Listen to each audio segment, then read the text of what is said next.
Eddie Harris with his own composition, Sham Time, from his 1968 album, The Electrifying Eddie Harris. Harris is credited with electrifying his own musical instrument, the tenor sax, and ushered in new dimensions of sound of musical instruments. Very talented man who died of congestive heart failure on November the 5th, 1996, at the age of 62. This is Leid Stories. I'm Utrice Leid, and let's answer the big question first. Who won the debate last night? Let's see if you get that answer. 888-874-4888. Who won the debate? Who would you say won the debate? We'll do a fast round before we get into deeper analysis of the so-called debate. But who won? 888-874-4888. I want to see how long it would take for us to get the answer to this question. Who won the debate last night? As you know, there's another debate coming tonight. And God help us, they may have a repeat of what happened last night. But who won the debate? Any ideas? All right, I'll wait a couple more seconds to be fair, to give you the opportunity to tell us all the correct answer to that question. Who won the Democratic Party debate last night? With 20 candidates, 10 of whom participated in this debate last night, the other 10 supposedly coming on tonight to enthrall us, to wow us with their political insights. Well, we have no call. So what I'm going to do is I'm going to answer the question. The winner of the Democratic Party debate last night was Donald Trump.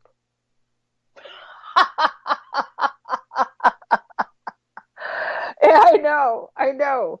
You wouldn't think that, considering he's a Republican and he's the incumbent and he's the person they're all supposed to be fighting. But from what I saw, nobody got close to taking on Donald Trump. And the questioners, these 5 august people from the NBC plantation,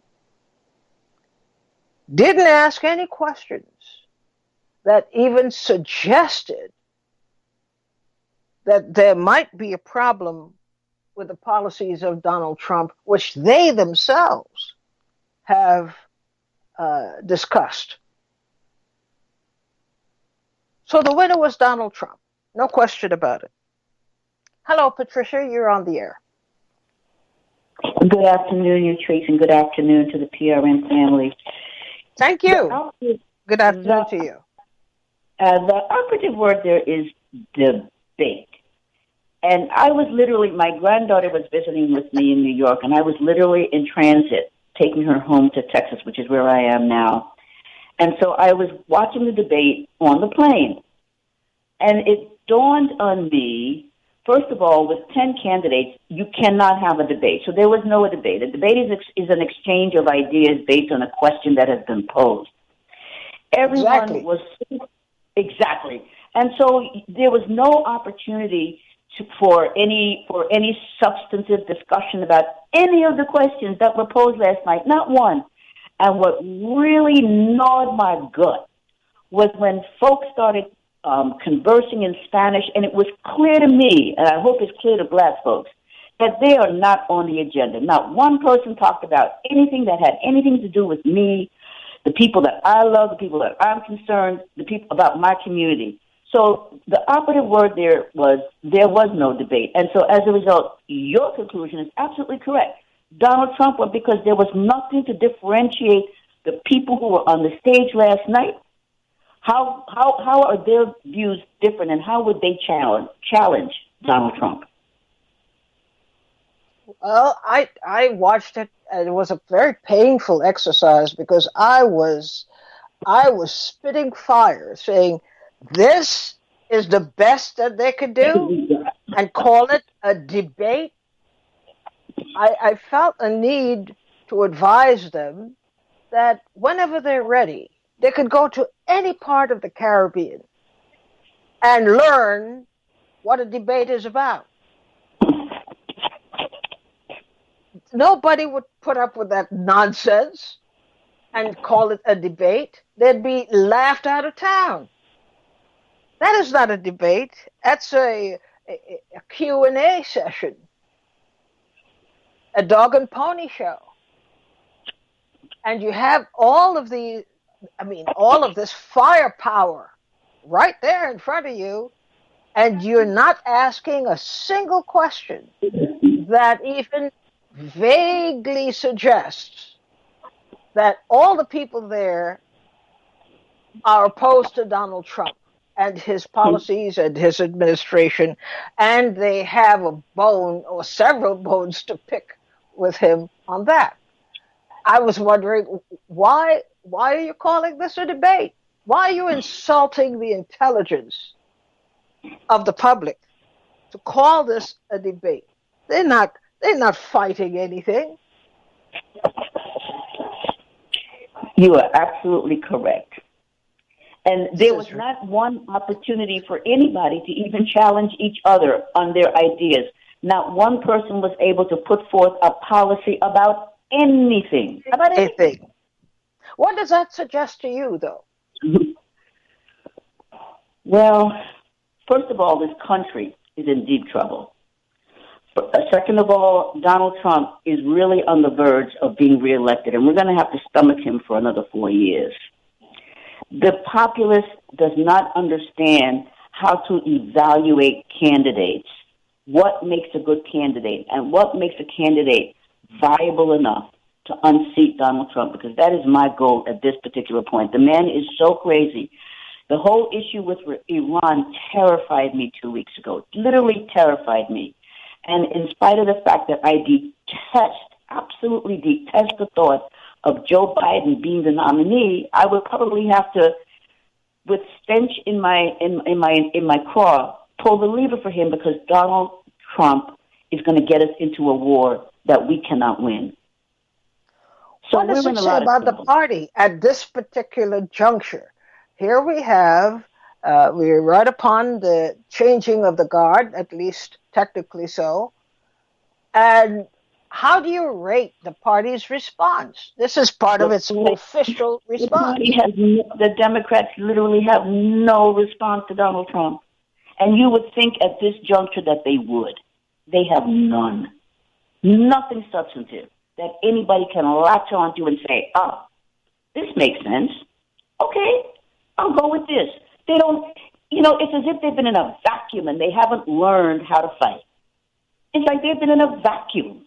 They don't know what to do. Maybe they're told. Maybe they were groomed and adhered to the admonition that they're not to fight. Maybe. Because it seems as if the party has already decided who its nominee should be. It wasn't anybody there last night. And why would they allow the thunder, to be used prematurely? The thunder is supposed to come tonight because their candidate of choice is going to appear tonight.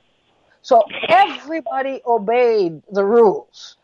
These journalists, if you want to call them that, they were pitiful. And the candidates appearing before them were equally pitiful. And I couldn't imagine why this farce has not really occurred to all these people watching that we were conned. Those who were watching this debacle, uh, this was a con job. But absolutely, we agree. Donald Trump won last night, no doubt about it. Unfortunately, I have to agree with you. Okay, thanks for calling in.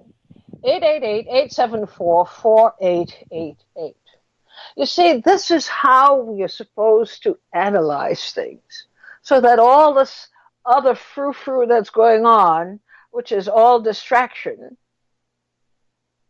gets you to focus on things that have no importance or little importance. We're here discussing, well, who was the best candidate last night? The whole thing was a sham. Thank you, Eddie Harris, for this tune called Sham Time. It is a sham. In the middle of all the serious things that we are supposed to be dealing with, we have a production, a theatrical production, to give you and me the sense that something is happening that is part of what we consider to be the democratic process. It's a sham. E from Edgewater, you're on the air. Hello, you're on the air. Yes. I didn't get to watch the debate, but I did. I have seen two of the candidates. Kelsey Gabbard is her name, and Andrew Yang were both on Joe Rogan podcast. That's for 3 hours they talk. So I got to learn a little about those two candidates. I didn't want to waste my time with the debates, but I think tonight's might be a little more because they want the Biden guy and Yep. Bernie Sanders to be the highlight of the Democratic Party thing. Absolutely, you're correct. This is purely choreographed. The party insulted. It insulted voters. And it insulted, I would say, its own history. This is not what the Democratic Party should be doing. Engineering an outcome and presenting it to the public as if, well, everything is above board and let the chips fall where they may. They know where the chips are going to fall. They know where they want the chips to fall. And they've orchestrated an elaborate production to give us the impression that, hey, this is the excitement of an election. Ridiculous. And they ought to be ashamed of themselves. And for this alone, we should just leave the party. The party is not supposed to be doing this kind of stuff, this rotten stuff of carefully choreographing what should be a very spontaneous production. You know, we have people, we have 10 of them who authorized a so-called debate with 10 people who presumably would be asking each other questions and reacting to the responses that they're getting, which is the whole point of a debate. A debate is a two-way street.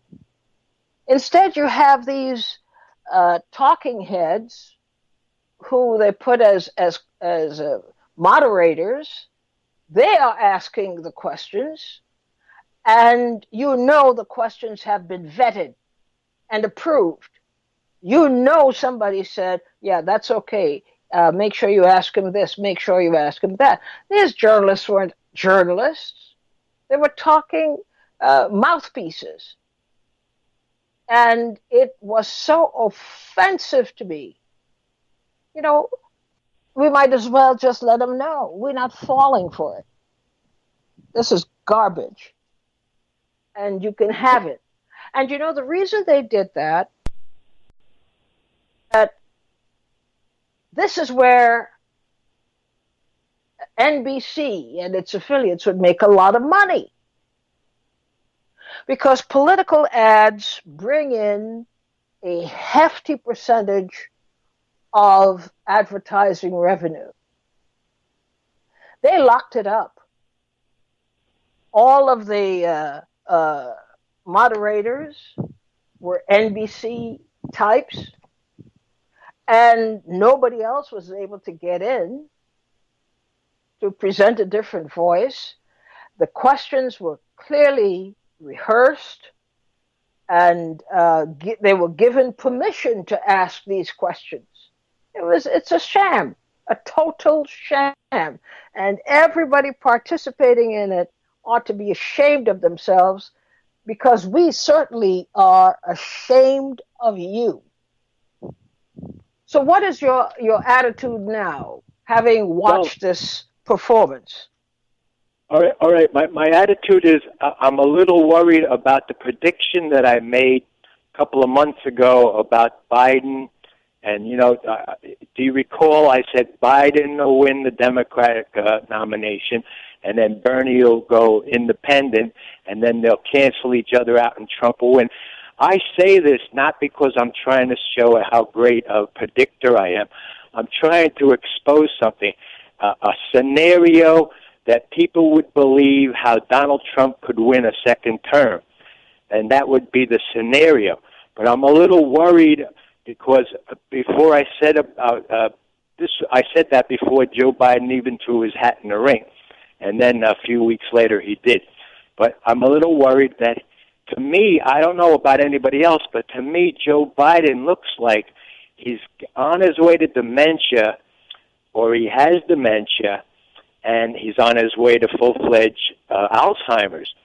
And we still have a year and a half before the actual election. So he might not even be able to last. So that's one thing that I want, if people watch tonight, see if anybody else recognizes that this, to me, he looks like he has dementia. Anyway. Well, if I get it from you, the thing is, you don't want to be right, but you can't help but make these observations. You don't want this to happen, but you see it happening. Well, I don't want to be right, but, we're victims of circumstance here of what's going on in this country and the whole world. And, unfortunately, we're prisoners of this system of corruption that, all it cares about is making money, and having power. So even the last election, there was nobody for black people to vote for in the last election. After they gave them Obama for 8 years, now it's over. Now there was nobody for black people to vote for in 2016, and now there's going to be nobody to vote for in 2020 for black people. So if the Green Party was smart and they had any sense, they should get two viable black people to run as vice president and president in their party, and then the Green Party, if black people would come out like they supported Obama and come out and support the Green Party with these two black candidates, then the Green Party could get the percentage that they would need to become a viable party and be allowed to be in the debates and get the government supplement money. That but would be the smart thing for the Green Party to do. They would be doing it under false pretenses, because the Green Party is not investing in attracting people of color. They're not working hard enough. They just think, well, we're here, you should come to us. No, you could take a long walk off a short bridge with that. Yeah, but they have to change. I'm saying that they've been a party since the late 1980s. They haven't gotten better than 3.5%. But if you're not doing the work, I don't care if you were a party since the 1600s. Here's the Yeah, problem. but When it Ralph comes Nader to was the only voters viable of color, candidate. I'm sorry. everybody I don't has want a to interrupt. different excuse as to why they can't do what they typically would do to gain the attention and the support of the white community. If you have a problem, if the Green Party has a problem going into communities of color, talking about issues that are relevant for them, relevant to them, then they could go take a walk. We have to Yep. stop this business of fitting into everybody's plan. And last night, you saw the result.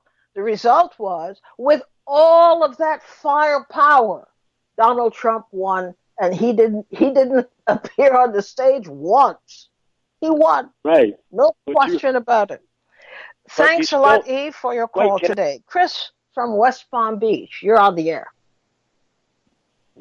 Patrice, good afternoon. How you doing? Okay, Chris, how are you? And good afternoon to you too. Yeah, I told you the showcase is nothing. You know, it just seems there's a lack of imagination on purpose, just to keep people not thinking of what could be. You know, I didn't hear anything last night worth even repeating. The maybe Tulsi on foreign policy, but other than that, you know, nobody said or did anything one way or the other. So I'm not surprised. And tonight will be more of the same. It would be more of the same, except that the Democratic Party will be showcasing its preferred candidate tonight. It's not saying that, of course, Biden Yes, will get its support, but we all know that. yes, we We do. all know that. The you know, at this point, I can't even be mad at the Democratic Party as an institution, as a private institution. They're doing what they need to do to ensure their survival. On some level, I can understand that. At some point, the people have to just totally outright reject it. Don't watch these things. Don't support them. Because I see a lot of people wanting to badly reform the party. There's no reforming it. The party likes how it is. Well, I happen to agree with that. The party has crossed the line so many times, but this time it's ridiculous that it They're could not even. expect to be forgiven under the idea that, as you just said, they're fighting for survival. Well, when you're fighting for survival, the one thing you want to always keep in mind is your safety, your safety Mhm. spots. Mhm. And you don't mess Agreed. around with your safety spots. No, you You don't. know? Not at all. So, I mean, how could you stage this whole thing with all the lights and all the, gizmos going, and you have these tamed uh, so-called journalists asking so-called heavy questions, which were vetted clearly beforehand and approved beforehand. I was so disgusted with these journalists. I'm saying, how dare you present yourself as a journalist? You know that. NBC pulled off this ratchet deal here by telling the people watching, this is an example of the heavyweight journalism that we do every day. That was garbage. And Total, you total trash. tried to pull a fast one on people. Sorry, go ahead. No. I couldn't agree more. It's 100% trash, which is why I have to start faulting our fellow citizens for for being in two camps, either ignorant or willfully ignorant. Mhm. You know, it's one thing if you don't know, so you're ignorant. It's another when you know and then you continue to ignore all of the data points that show you that these people, that as a party, are not interested in bringing about any sort of beneficial change to the average person, you know? So, Yeah. unfortunately, we're looking at 4 more years of Trump. At that point, maybe people will, at that point, do something about it, but they're just looking to be comfortable. They want Obama to come back, or another Obama-type character to come talk nice, look nice on TV with a nice family, and, you know, everything will be fine. Yeah, but if Obama can't come back, Obama has a lot of troubles that he's trying to stay so low and under the radar. He needs to. Him and Michelle need to both just bow out and sit down quietly, because she disgusts me as much as him. You know, you're all buddy-buddy because this guy passed you a piece of candy. Like, how many deaths are they responsible for? And it's, oh, he's my best friend. Like, I don't have time for that. But this is what politics has come to. And we're talking about it critically, but what we should be doing, and remember I said our mandate should be to mind our own business and leave these entities that are still practicing a kind of political voodoo. They're trying to get our brains in sync with theirs. And it means, and the funny part is they don't have brains. If they had brains, they wouldn't do these kinds of crazy and stupid things. Correct. So we have to find another way, and we have to find it fast, because there's so many things afoot, and we are going to suffer if we don't get it together here. And their plan is to make sure that enough of these people can participate in the primaries, so that when Bernie gets a certain number, the few who have a few delegates here and there, they can equal to more than what he has as an individual, and then say, well, you know, look, sorry, Bernie, too bad. And again, I'm not looking at him as a savior.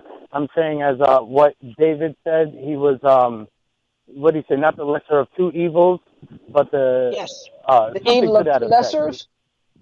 Yes, that's what he said. Yes. So that's what it looks like they're doing. But we just really have to reject the party as a whole. Like when they send fundraising emails to people who have previously been on lists, just reply and just say, you know, don't ever email me again. You know, don't unsubscribe. Just keep telling them, I'm so disgusted with you, I'm done. Well, we have to do something, but in the meantime, they have reason to trust that we won't do anything. And we will complain, we will fuss, but we will remain loyal to a party that long ago abandoned its base and continues to abandon its base. How is it possible, you have to ask a question, with all the stuff that Trump has done in the past 2 years, how is it possible that even though he's absent, he wins? Correct. And he's bragging about it because he knows. How is that possible? For an idiot such as Donald Trump, even he was able to watch and come to the conclusion that, oh my God, this is going to be even easier than last time.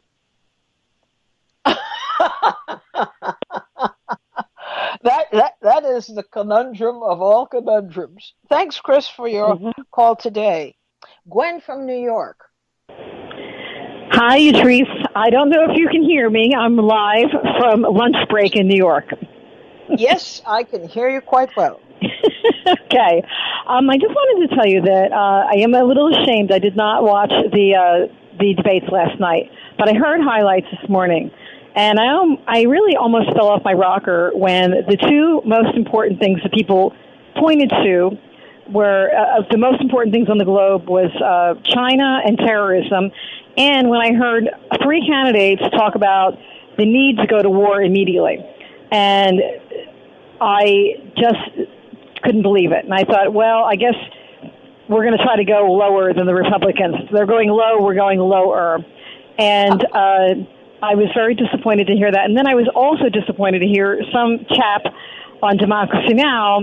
Being really hypercritical of Bernie Sanders, who to me has stood steadfast for 40 years in his beliefs. And the big criticism is that he can't go one-on-one with a person in his office that well. And I thought, well, who the hell cares? I mean, if this guy can speak to an audience of thousands, and if he can stand by his legislature, I don't really care if he's got a charming personality. I just want to know that he's going to do the right thing. So I feel that the left, I don't feel we're ever going to get anybody that we all agree and love. But there are people that are much closer to my ideas than Donald Trump. But right now, the one thing that I think Donald Trump has done that I am very happy about is that he did not bomb Iran the other night. And I can't believe it. I mean, I can't believe it. I'm actually supporting something that nitwit did. But I think he's right not to go to war with Iran, and I hope the hell he doesn't do it. But it's very troubling to me to hear the corporate Democrats that are lining up. Gwen. Say it again? Let me tell you this. You know, that too is part of the psychology. The psychology of fear, that we are afraid.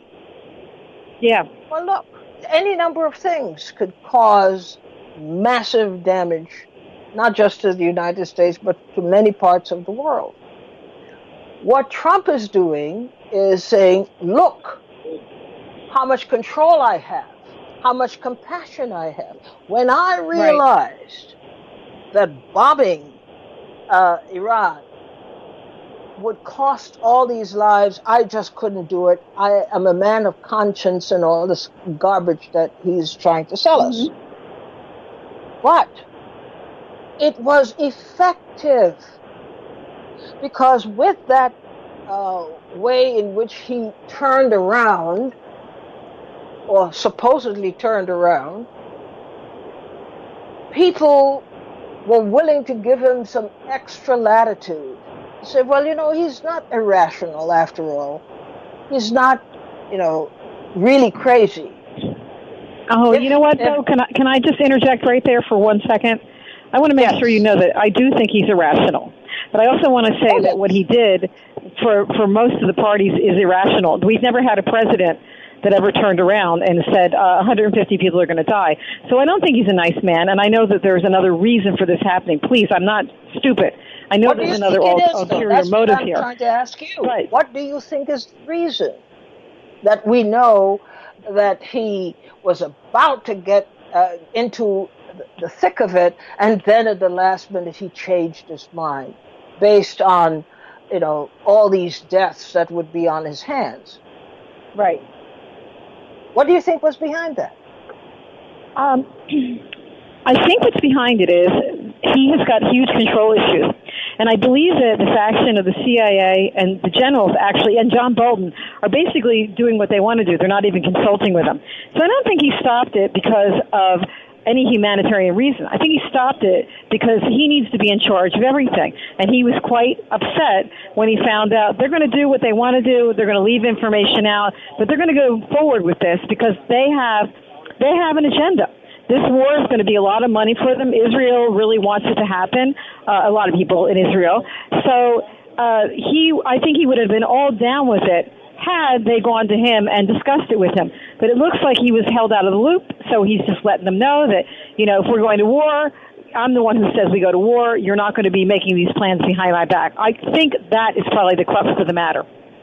Well, here's really something very important to keep in mind. When all is said and done, with we constantly being preached at about the supreme power of the U.S. military, here's the one thing that we need to remember and keep it in mind. In that part of the world, if one person survives, just one, we know exactly what that one person will do. It would cost them their lives, it would cost them everything they have, but they will automatically have as their personal mission to seek revenge.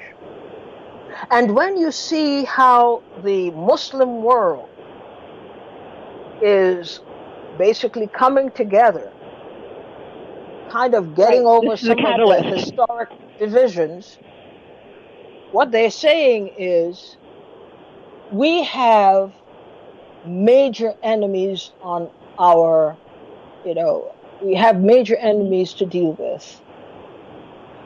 Our individual differences pale in comparison to the intention of this coming together of our enemies. We have to come together. So don't be fooled. It's going to be nasty, but they don't have the same fear of death as we do. Their intention is, if one person, 2 people, 3 people survive, they still know what they have to do. They have to fight. And they will fight. It is a great lesson that was learned all over the world. When people really believe in their cause, you could have whatever bombs you have. Not everybody will die. And those who survive automatically have a mandate. So you may think you bombed a country and then you move on. There's no moving on. You cannot escape what they see as a mission that they have to speak for the dead. So it is not a casual decision. Trump looked and probably somebody reminded him that he needs to correct himself quick, really quick, before he gets himself in a situation where the United States now begins its period of eternal war. And you can't win that. It was interesting that he didn't say that he couldn't go to war with them because he just sold the Saudi Arabians billions of dollars worth of weapons, and he didn't want anybody to bring them back to our corner. Well, you see, that's what he understands, and that's what the people who deal in war, that's what they understand. There's only so far as white supremacist thinking can go. You're dealing with people who have a history of remembering and committing themselves to the duty that they see they have. Every generation sees it that way. So, it's not that, okay, we're going to go over and drop some bombs. At some point, you're going to have to deal with the fact that you're starting something you cannot finish. Somebody else will finish it for you. Right. But, well, are you going to watch tonight? I'm sorry? Are you going to watch the debates tonight? Of course. I will watch the debates because I want to see how the contingent of expert journalists, how they treat the intended nominee, Joe Biden. Yes, I know. The only one. I mean, it's unbelievable that he's getting so much raves because he's been such a waste of time. So I'm disappointed. Once my favorite meal from the Democrats is disappointment. But we ought to speak up because the media last night was just absolutely atrocious. This whole concocted debate, which wasn't a debate. Somebody needs to take them to other countries and show them how people have debates. They need to go to debate class and figure out. I was going to say they could just come up to my debate. They could pull up my debate that I had with Melissa Mark Viverito in East Harlem, and that would show them how to do a debate. As a matter of fact, the newspaper called our debate the East Harlem Rumble. But we got the stuff out there. I got that stuff out there, and later out in Lavender, that was a debate. You see, a debate has to do with the point and counterpoint. That wasn't happening. I think it wasn't also, though, the intended debates have to do with policies and your point of view on a policy. And I think it's very important to get those things out there because that's the real differences with candidates. Where do you stand on a policy? I did get a little light last night when I heard three people saying that the most important thing to them was basically going to war. They were so ashamed that President Trump didn't attack Iran the other night that they want to go right to war. So I know I immediately write them off my list. But I'm ashamed to hear people that call themselves progressive speaking like that. It's such a crazy world right now. It's like every person who's supposed to be like left leaning is turning into a warmonger, and then you hear Trump, claiming he's not going to attack somebody. I guess you just got to keep moving with the changes, right? But there are a lot of changes going on. You say, what is going on? What's in the air? What's in our water that's making us behave so bizarrely? Thank you so much, Gwen, for your call today. Ed from Queens, you're on the air. Yeah, hello, you three. Hello. How are you feeling today?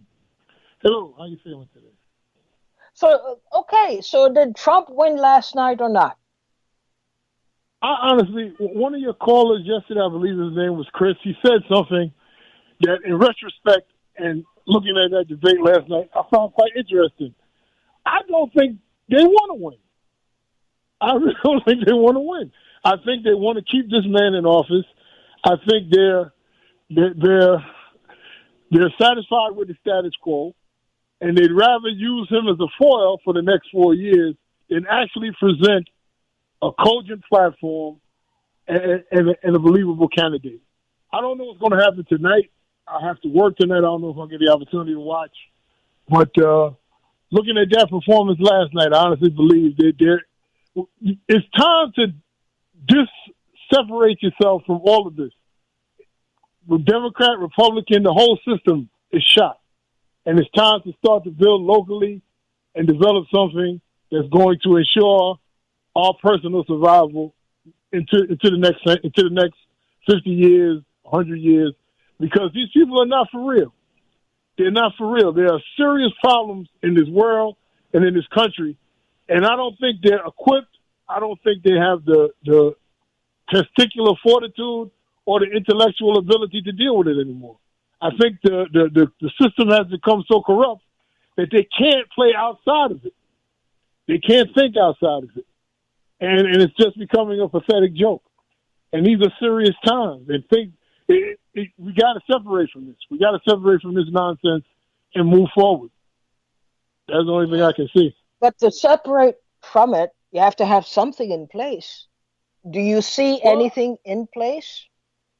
Well, not in a broad base. I've always been a local person. I always believe it was the same for all politics are local. And if you can start a movement within your local scope, within your district, within your neighborhood, if you can start to develop a community, then the consensus can come out of that, and then we can get back to politics of principle, not politics of personality, not politics of soundbite. We got to get back to politics of principle, not the person, but the platform, the idea, the principle. That's what's got to prevail. So personalities come and go, but principles stay solid, needs stay solid, and that's what's not happening. That nobody's concentrating on the need. They're concentrating on sound bites and BS. And we got to get away from that. Else, there have been 5 extinction level events in the history of this planet. You had the Mesozoic, the Jurassic, the dinosaurs. You had creatures that were the size of buildings. And for one reason or another, they died out. Mankind is not that old. Hasn't been on this planet for that long, 100,000 years tops. There's no reason that we have to exist. There's no reason that we have to continue until we take a good look at who we are and what we need to do. In the so-called debate last night, which we know wasn't a debate at all, but what resonated with you, whether in a good way or a bad way? Well, just the fact that they weren't addressing any pertinent issues. That's what I mean. First of all, I never even saw how that could be a debate. It was too many people. No one had no one person or group of people had the chance to dive into an issue and really take it apart like a debate is supposed to be. A point, a counterpoint, a resolution, a rebuttal. You had no time for that. It was just a showcase of, hey, this is what the Democratic Party's got. We're going to throw it up against the wall and see what sticks. That's what resonated with me. The lack of preparedness. And it's hard to believe that people that have been in politics for this long are not prepared, especially when you've got such an adversary that they seem to make this man Trump out to be. And like your caller said yesterday, Chris, I think they want him. I think they want him to win because he's a good excuse to do nothing, or they don't have the ability to do nothing other than throw mud at this guy. Well, that's a scary thought. But it's real. It's scary, but it might be very real. This is. What did you think about the pool of journalists? Journalism is dead in this country. There's no hard-hitting actual people that do journalism. They're part of the system. There's no hard-hitting questions. Nobody was really digging or trying to find an answer. I mean, the powers that be have so successfully dumbed down this society. It's to the point to where what passes for journalism, what passes for excellence, is poor. It's poor, to say the least. And I do believe it's a fact that the society would plan to be dumbed down. So they can pull off whatever they want to pull off, and nobody really can cut to the real issue anymore. Nobody knows how to have a cognitive discussion or productive debate. They just know how to sow mud. Well, thank you, Ed, for your call. Well, we got, thank you. I think, a clear message about the role of media. NBC reigned supreme. It controlled all aspects of what was disseminated to the public as news. It clearly had choreographed this whole thing. This was not a debate, we all agree. This wasn't even show and tell because the candidates on the stage didn't have the latitude to really explain their positions on things. And that was planned. Everybody agrees that 10 candidates at a time, you can't get very much productivity out of that. The questions clearly were choreographed because this is the time that NBC is making a case for itself, as all other media outlets will be, for advertising. And they will not make money if they are seen as promoting something hostile to the entity that is funding them. So they're gone for the ride. So just about every journalist who asked those silly questions ought to be written off. Don't trust them anymore. They clearly demonstrated that they could be bought. There was no independent journalism going on there. As for the candidates, we got hints of who might, in another venue, who might be interesting, or who might be interesting if they continue their careers.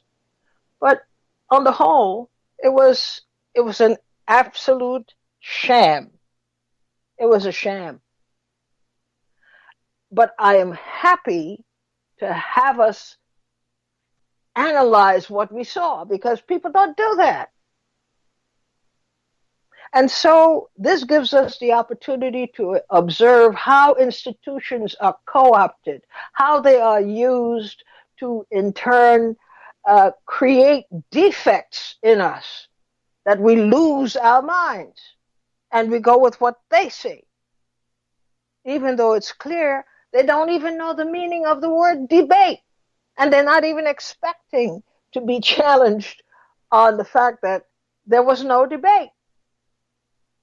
The winner, I repeat, from last night, the winner was Donald J. Trump. End of story. Thanks for joining me today. And let's continue this tomorrow because we still have tonight. We have to torture ourselves a little bit more and watch this so-called debate tonight. Thanks. We'll see you tomorrow. Bye-bye.